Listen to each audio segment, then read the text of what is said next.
সবাই তো শ্রীমঙ্গলের চা বাগান দেখছেন, এবার আনারস বাগান দেখেন কেমন হয়। শ্রীমঙ্গলের আনারস বাগান উপরে যাওয়া যাচ্ছে, এখানে ব্যারিকেড আছে।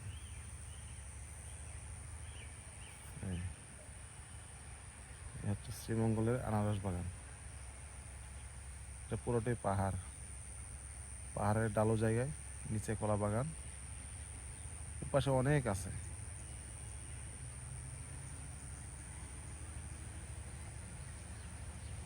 আনারস বাগান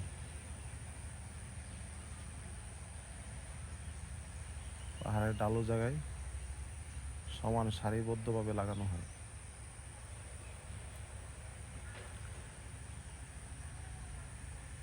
পাশে অনেক আছে কিন্তু যাওয়া যাচ্ছে না, ব্যারিকেড দেওয়া।